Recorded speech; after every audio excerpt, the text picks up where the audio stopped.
Good morning, dear students. Welcome to digital platform of Dr. APJ Abdul Kalam Technical University, Lucknow. I am Dr. Tarun Gupta, Associate Professor in Department of Mechanical Engineering, GL Bajaj, Greater Noida. Friends, we are discussing the unit thermal power plant in power plant engineering subject. The subject code is KME 076. Today is our 19th lecture. Today we will discuss heat balance and efficiency and site selection of a steam power plant. First of all, heat balance sheet. What is heat balance sheet? Friends, heat balance sheet क्या होती है आपको ये पता होना चाहिए. Heat balance sheet, you can say heat balance sheet is a sheet which shows or which have the account of heat supplied and heat utilized in the system. Means अगर हम बात कर रहे हैं यहाँ पर हम बॉयलर की बात कर रहे हैं क्योंकि हीट सप्लाइड तो बॉयलर में करते हैं हम. अगर हम बॉयलर की बात करते हैं, बॉयलर में हीट बैलेंस शीट क्या होगी? सो बॉयलर में हीट बैलेंस शीट है कि बॉयलर में कितनी हीट सप्लाई की और वो हीट कहाँ कहाँ यूज़ हुई, राइट.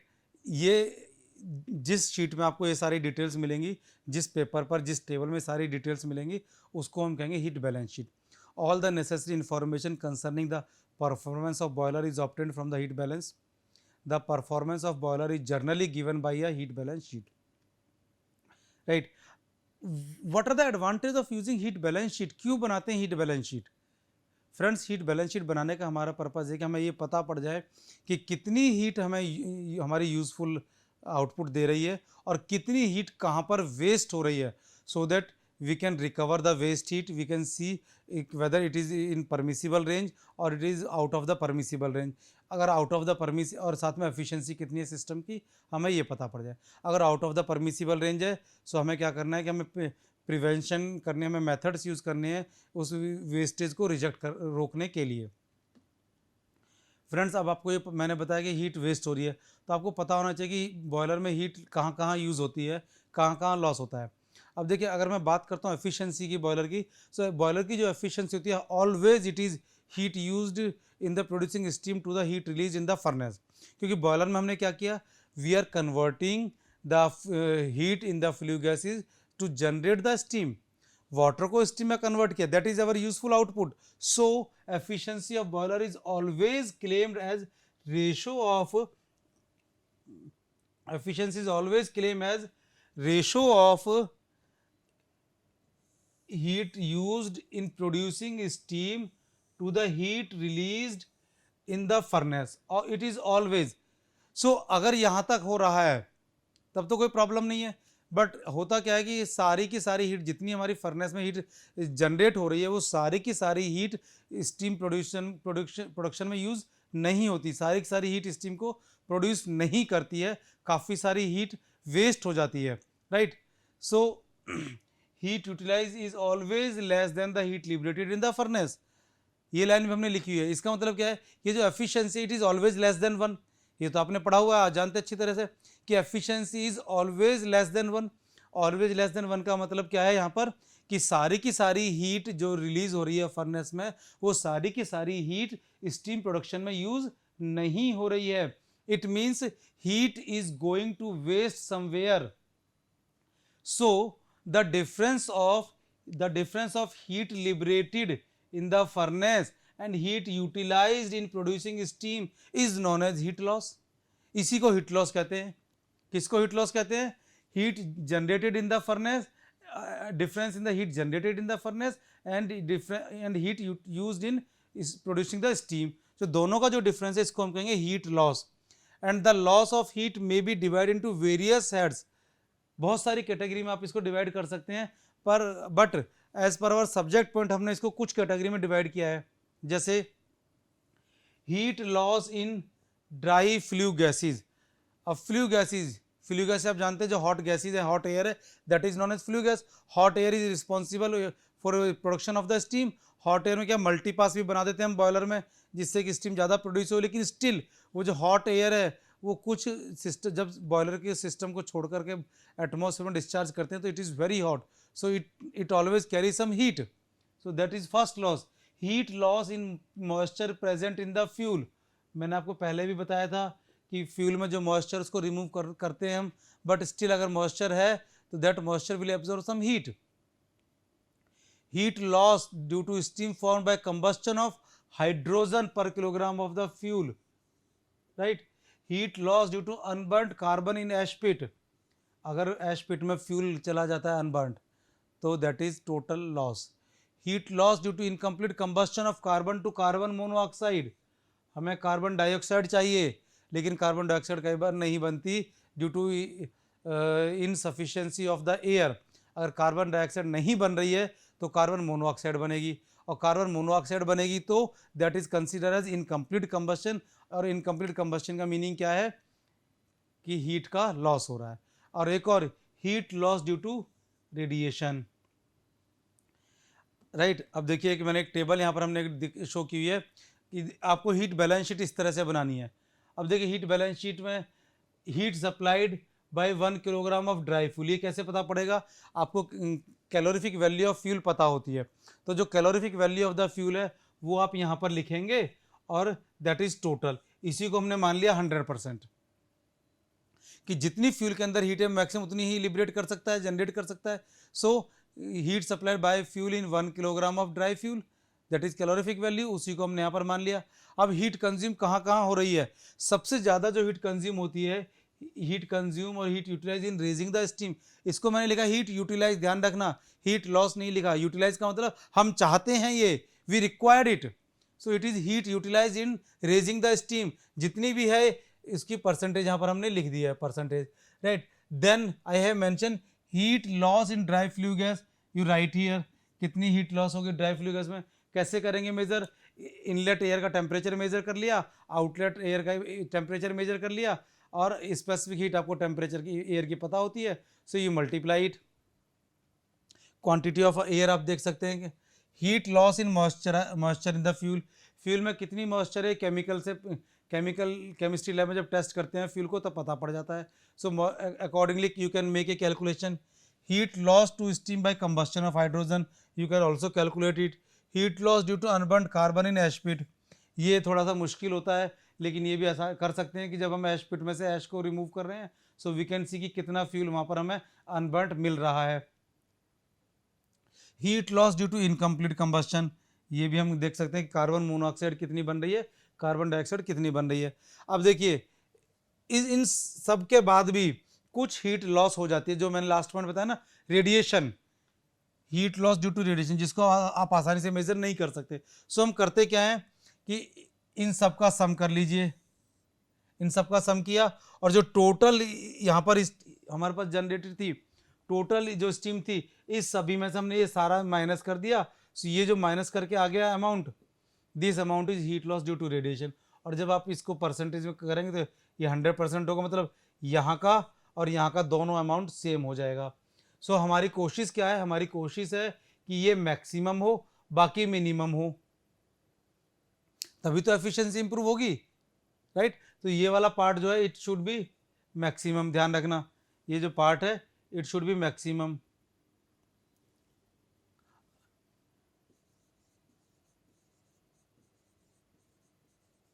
ये मैक्सिमम चाहिए हमें, क्लियर है? ओके. अब बॉयलर की एफिशिएंसी क्या होती है? मैंने आपको पीछे ही बताया था, heat actually used in producing the steam to the heat liberated in the furnace, and in most of the cases generally जो ही बॉयलर की एफिशिएंसी होती है ये 80 to 88% तक होती है बॉयलर की एफिशिएंसी, और ज़्यादा मिल जाए तो अच्छी बात है भाई, ठीक है. अब हम बात करेंगे वेरियस गाइडलाइंस की which are use for site selection of thermal power plants, right. तो अलग अलग मिनिस्ट्री ने अलग अलग गाइडलाइंस दे रखी हैं, तो उन गाइडलाइंस की हम बात करेंगे. जैसे सबसे पहली है guidelines given by the ministry of environment and forest, government of India, for location selection of thermal power plant. So यहाँ पर आप देखें सबसे पहली जो कंडीशन है कि location of thermal power plants are avoided. ध्यान रखना, अवॉइड वर्ड यूज़ किया है यहाँ पर, ठीक है. Avoid with in 25 kilometre of the outer periphery of the metropolitan cities, national park, wild life sanctuary and ecological sensitive areas like tropical forest, biosphere reserve, important lakes and coastal area rich in coral formation. तो ये पहली condition दी है ministry of environment and forest ने कि इन जगह से 25 kilometre distance होना चाहिए थर्मल पावर प्लांट का। दूसरी कंडीशन जो दी है अगर आप देखें, the site should be chosen in such a way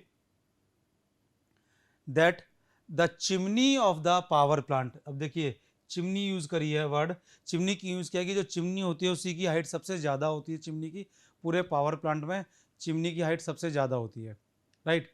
so chimney of the power plant do not fall with in the approach funnel of the runway of the nearest airport. जो airport है उसके approach funnel में उसकी chimney नहीं आनी चाहिए। ये second guideline दी है। अब अगर थर्ड गाइडलाइन की मैं बात करता हूँ, दो site should be chosen which are at least 500 metre away from the flood plain of river system. So किसी भी रिवर सिस्टम का जो फ्लड प्लेन है उससे कम 500 मीटर का डिस्टेंस यहाँ पर होना चाहिए। इसके साथ साथ एक और दिया हुआ है कि location of the sites are avoided in the vicinity से 10 kilometre of places of archaeological, historical, cultural, religious, tourist importance and defence installation.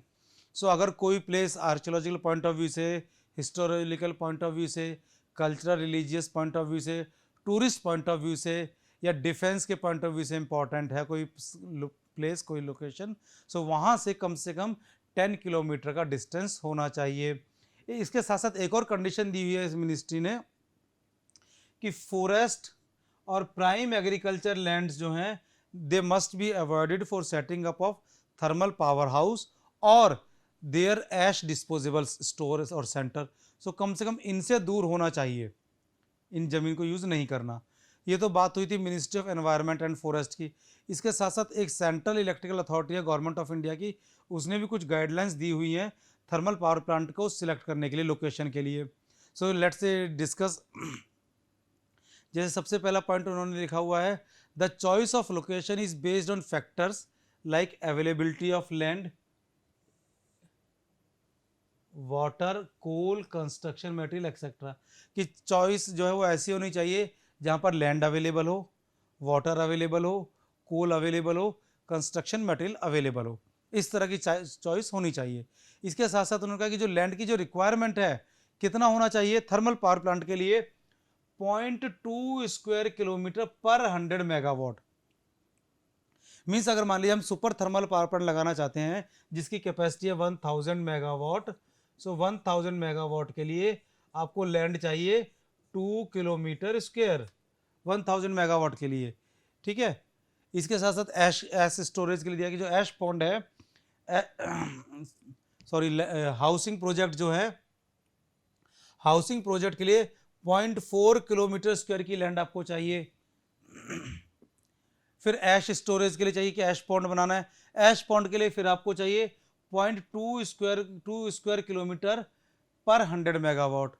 So again आप देख सकते हो 1000 मेगावाट का तो 2 स्क्वायर किलोमीटर की जरूरत होगी।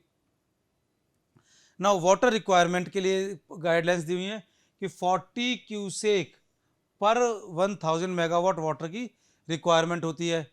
इसके बाद है कि location of thermal power station is avoided in coal bearing areas.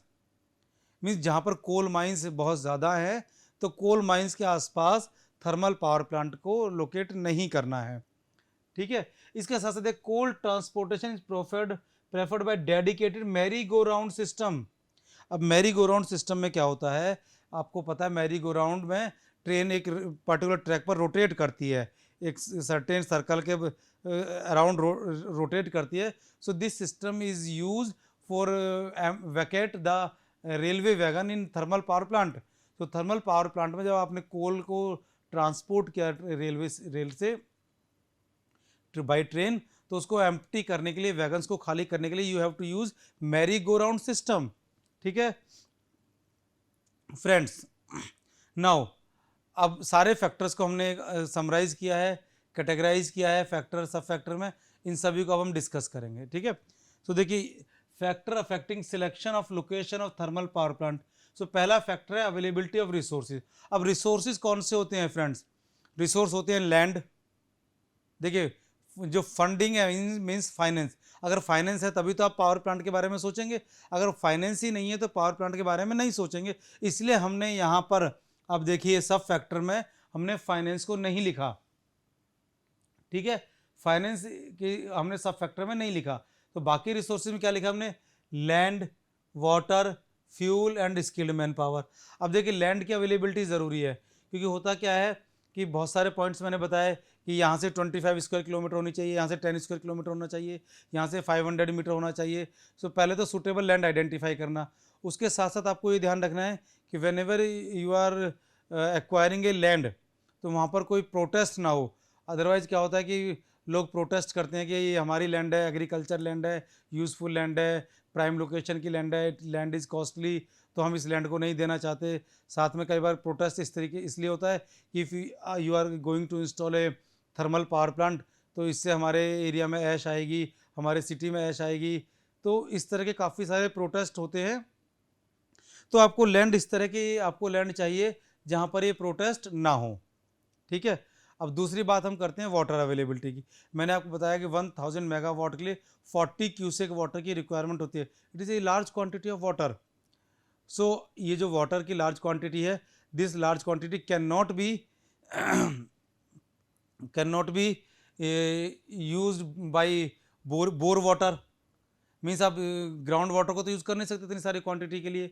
सो क्या करना होगा, there should be a water resources, water source होना चाहिए। There should be a river और there should be a canal which have sufficient water, and though should not be perennial, means river जो है वो rain based नहीं होनी चाहिए। It should, river और कैनाल ये थ्रू आउट द ईयर ये फ्लो करने चाहिए, सो दैट यहाँ पर जो वाटर की जो अवेलेबिलिटी है ये थ्रू आउट ईयर रहे, ठीक है। इसके बाद बात आती है फ्यूल अवेलेबिलिटी की। आपको हमने बताया कि जो थर्मल पावर प्लांट है कोल माइंस के आसपास नियर बाय में नहीं लगाना, बट फ्यूल तो अवेलेबल होना चाहिए ना। और फ्यूल कोल माइन से कैसे आएगा, ट्रांसपोर्ट कैसे होगा फ्यूल। सो अगर आपका उसका मीन्स है, और फ्यूल को स्टोर करने के लिए I told you in the few slides back, few lectures back, कि अप्रोक्सीमेटली 30 डेज का फ्यूल हम स्टोर करते हैं, राइट। 30 डेज का फ्यूल हम स्टोर करते हैं। और मैंने आपको बताया था फॉर 440 मेगावाट प्लांट, अगर आपको ध्यान हो, for 440 megawatt plant approximately 6000 ton per day coal की रिक्वायरमेंट होती है, गुड क्वालिटी कोल की, राइट। सो 30 डेज का कोल आपको स्टोर करना है। और हम कहते हैं गुड क्वालिटी कोल है, सो 10% विल बी ऐश कंटेंट। अगर 10% ऐश कंटेंट है तो ऐश को स्टोर भी करने के लिए लैंड चाहिए। सो फ्यूल को स्टोर करने के लिए लैंड चाहिए, ऐश को स्टोर करने के लिए लैंड चाहिए, पावर प्लांट की बिल्डिंग बनाने के लिए लैंड चाहिए, पावर प्लांट के लिए जो रेजिडेंशियल एरिया उनके एम्प्लॉयज़ के लिए डेवलप करना है उसके लिए यू नीड लैंड। और साथ में फ्यूल, कंटिन्यूस फ्यूल की सप्लाई चाहिए। सो फ्यूल कैसे अवेलेबल होगा, इसका साथ स्किल मैन पावर अवेलेबिलिटी। दो skill man power availability is not a big point, because for various government jobs and for very good package people can move. अगर कहीं अच्छी मैन पावर अवेलेबल है और आप ज़्यादा सैलरी देते हैं तो वो मैन पावर वहाँ से मूव होकर के आपके पास आ जाएगी, और साथ में आपको, अगर आप एकोमोडेशन और प्रोवाइड कर रहे हैं, राइट। इसके बाद बात आती है इकोनॉमिकल इम्पैक्ट की। अगर आप इकोनॉमिकल इम्पैक्ट देखें, land acquisition it is a big problem, land acquisition is a big problem. मैंने आपको बताया ना काफ़ी सारे प्रोटेस्ट होते हैं लैंड के लेने के लिए, और काफ़ी सारे रूल्स है, काफ़ी सारे पॉइंट है कौन सी लैंड नहीं लेना। तो लैंड एक्वायर करना सबसे बड़ी प्रॉब्लम है। कॉस्ट इन्वेस्टमेंट, कैसे इन्वेस्टमेंट करें, स्मार्ट वे में इन्वेस्टमेंट कैसे करें, राइट।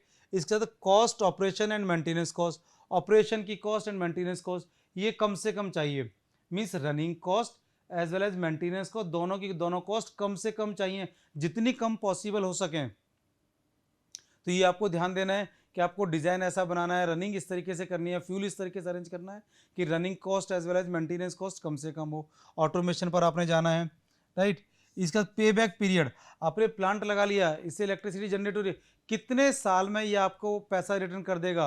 अब फ्रेंड जब भी हम कंसीडर करते हैं पे बैक पीरियड, तो ध्यान रखना हम अपनी इन्वेस्टमेंट पर बैंक का जो इंटरेस्ट होता है वो भी काउंट करते हैं। ऐसा नहीं कि पैसा हमने लगा दिया उस पर इंटरेस्ट काउंट नहीं करना, गवर्नमेंट ने पैसा लगा दिया उस पर इंटरेस्ट काउंट नहीं करना, सो उसमें हम बैंक का इंटरेस्ट काउंट किया जाता है। फ्यूचर डेवलपमेंट लिमिटेशंस, कि फ्यूचर में डेवलपमेंट करने के लिए जगह है, रहेगी या नहीं रहेगी।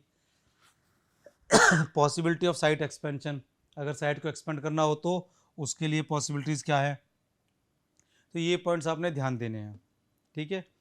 इसके बाद नेक्स्ट फैक्टर्स आते हैं एनवायरनमेंट फैक्टर। अब एनवायरनमेंट फैक्टर में क्या है, degradation of local air quality, degradation of local air quality. आप पावर प्लांट लगा रहे हैं, पावर प्लांट के लगाने से वहाँ की जो एयर की क्वालिटी है वो डिग्रेड नहीं होनी चाहिए, क्योंकि अगर एयर की क्वालिटी डिग्रेड होगी तो जो वहाँ उस सिटी के सिटीज़न जो है, उस एरिया के जो सिटीज़न है, लोकेलिटी में रहने वाले जो सिटीज़न है, दे सफ़र, और अगर वो सफ़र करेंगे तो it will create some problem, right. Land use impact, dust, noise and effect on water body. So ये आपको ये सारे कंसिडर करने हैं, जैसे डस्ट का कि एटमॉस्फेयर में डस्ट पार्टिकल्स नहीं जाने चाहिए, so you have to use effectively dust collector system. मैंने आपको बताया था मैकेनिकल डस्ट कलेक्टर सिस्टम आप यूज़ कर सकते हैं, उसके साथ साथ ESP यानी इलेक्ट्रोस्टैटिक प्रेसिपिटेटर आप यूज़ कर सकते हैं। नॉइस, पावर प्लांट में, थर्मल पावर प्लांट में नॉइस काफ़ी ज़्यादा होती है, so you have to control the noise also, so that उस लोकल एरिया की जो नॉइस है, ओवरऑल एवरेज नॉइस बहुत ज़्यादा इंक्रीज ना हो। Effect on water bodies, every time you are taking fresh water from the water body, so और sometimes क्या होता है, हम एफिलेंट को भी वाटर बॉडी में डिस्चार्ज करते हैं। सो जो वाटर बॉडी है, वाटर बॉडी में काफ़ी सारी लाइफ होती हैं, वाटर लाइफ है, फिशरीज है, प्लांटेशन है, सो वो इफेक्ट ना करे, इसके लिए आपको ध्यान रखना है कि आपको जो एफिलेंट आप वाटर बॉडी में डिस्चार्ज कर रहे हैं, उसका biological oxygen demand, chemical oxygen demand, quality of water and others आपको मेंटेन करना है, और मेंटेन करने के बाद ही वाटर बॉडी में उसको आपने डिस्चार्ज करना है। फिर फ्रेंड्स हम बात करते हैं सोशल कंसर्न की। अगर मैं बात करूं सोशल कंसर्न की, so job creation, yes job तो क्रिएट हो रही हैं, you are installing a power plant, so you are creating jobs. अब जॉब तो आपने क्रिएट की, लेकिन जो नियर बाई एरिया है, नियर बाई एरिया में भी काफ़ी सारी जॉब्स पावर प्लांट की वजह से जनरेट होती हैं। जैसे for example you will create a residential society for the employ of the power plant. अगर आप रेजिडेंशियल सोसाइटी क्रिएट करते हैं तो रेजिडेंशियल सोसाइटी के लिए जो डेली नीड्स के जो आइटम है, सामान है, वो लोकल एरिया से ही, लोकल मार्केट से ही लिए जाते हैं। पब्लिक एक्सेप्टेंस, कि पब्लिक को कोई प्रॉब्लम ना हो, पब्लिक एक्सेप्ट करे उस चीज़ को, कोई प्रोटेस्ट ना हो। Number of relocation and distance from public area. So social concern जब भी हम बात करते हैं तो हमें ये सारे पॉइंट्स को हमें ध्यान में रखना पड़ता है। इसके साथ साथ एक और इम्पॉर्टेंट पॉइंट है एक्सेसिबिलिटी, कि पावर प्लांट तक आप पहुंचेंगे कैसे। जब भी हम पावर प्लांट की कोई साइट आइडेंटिफाई करते हैं, पावर प्लांट कंस्ट्रक्शन करते हैं, सो फर्स्ट ऑफ ऑल तो हमें जो कंस्ट्रक्शन आइटम है, सिविल वर्क के लिए जो सामान की रिक्वायरमेंट है, वो सारा सामान हमें वहाँ तक पहुँचाना है, पावर प्लांट की साइट तक। So that site of the power plant must be well connected through road, rail और एयरपोर्ट। एयरपोर्ट से ना हो चलेगा, एयरपोर्ट थोड़ा डिस्टेंस पे हो, 100 किलोमीटर, 100 किलोमीटर, 200 किलोमीटर चलेगा, बट रोड और रेल नेटवर्क से कनेक्टिविटी मस्ट है, क्योंकि रोड नेटवर्क होगा तो ही कंस्ट्रक्शन का मटेरियल पहुंच सकता है, रेल नेटवर्क होगा तो फ्यूल पहुंच सकता है, राइट। सो रोड और रेल नेटवर्क कंपलसरी है, मस्ट है, मैंडेटरी है। सो एक्सेसिबिलिटी में रोड रेल नेटवर्क जरूरी है, और एयरपोर्ट एक्सेसिबिलिटी है तो it is very good. Then transmission grid accessibility. अब देखिए, जहाँ भी आप थर्मल पावर प्लांट लगाएंगे, so you will generate electricity. उस इलेक्ट्रिसिटी का करेंगे क्या, सारी की सारी इलेक्ट्रिसिटी खुद तो यूज़ करेंगे नहीं, थर्मल पावर प्लांट तो 8 to 10% यूज़ करता है, सो बाकी इलेक्ट्रिसिटी कहाँ जाएगी, you have to supply it for the society. अब सोसाइटी तक सप्लाई करने का जो सबसे effectively method, that is grid system. अब अगर ऑलरेडी ग्रिड अवेलेबल है वहाँ पर, transmission grid, then there is no problem, फिर तो बहुत आसानी से आप यू जस्ट आप ग्रिड पर इलेक्ट्रिसिटी को अपलोड कर दीजिए और इट विल सप्लाई। अदरवाइज क्या होगा, आपको ग्रिड के लिए टावर्स लगाने पड़ेंगे, पाइलन्स लगाने पड़ेंगे, केबल सिस्टम, सारा सिस्टम वहाँ पर लगाना पड़ेगा, so it will increase the cost. So जब भी आप थर्मल पावर प्लांट लगाने की सोचते हैं, so you check the transmission grid accessibility. इसके बाद आता है इलेक्ट्रिसिटी कंजप्शन पॉइंट। जो इलेक्ट्रिसिटी कंजप्शन पॉइंट है, मीन्स जो इलेक्ट्रिसिटी को यूज़ करेंगे वो कितनी दूर तक कितनी दूर है, वो उनका डिस्टेंस क्या है, राइट। सो अगर डिस्टेंस बहुत ज़्यादा है, if distance is very large, so transmission बहुत ज़्यादा होगा, और ट्रांसमिशन ज़्यादा होने से क्या होगा, ट्रांसमिशन लॉसेस ज़्यादा हो सकते हैं। सो इसलिए कोशिश ये करें कि जहाँ थर्मल पावर प्लांट लगाएं, वहाँ से जो कंज्यूमर हैं आपके, जो उस इलेक्ट्रिसिटी को कंज्यूम कर रहे हैं, वो बहुत ज़्यादा दूर ना हो, so that transmission loss minimum रहे, राइट। इसका एक और पॉइंट है urban area accessibility. Urban area accessibility किस लिए, कि डेली नीड के बहुत सारे आइटम हैं, बहुत सारे सारे के सारे सामान थर्मल पावर प्लांट में, या जो उसकी सोसाइटी आपने डेवलप की है, रेजिडेंस सोसाइटी, वहाँ के एम्प्लॉयज़ के लिए, वो सारे के सारे सामान को बाय रेल और बाय रोड काफ़ी दूर से नहीं ला सकते हैं। सो नियर बाय में अर्बन एरिया होना चाहिए, सो दैट छोटे छोटे सामान, डेली नीड के सामान, कंज्यूमेबल आइटम हम लोग क्या करें कि अर्बन एरिया में से हम लोग ले सकें, ठीक है। सो ये सारे पॉइंट्स हैं, ये सारे पॉइंट्स आपको ध्यान में रखने हैं। इन्वेस्टमेंट तो गवर्नमेंट कर सकती है, कोई बिग प्लेयर, प्राइवेट प्लेयर कर सकता है, बैंक फाइनेंस कर सकता है, लेकिन बाकी सारे पॉइंट्स आपको ध्यान में रखने हैं। So friend, this is all about thermal power plants. So thermal power plant की यूनिट यहाँ पर फिनिश होती है। From the very next lecture we will start next unit. अगर किसी को कोई डाउट है, कुछ पूछना है, तो आप हमें सेंड कर सकते हैं। So thank you for listening, thank you very much.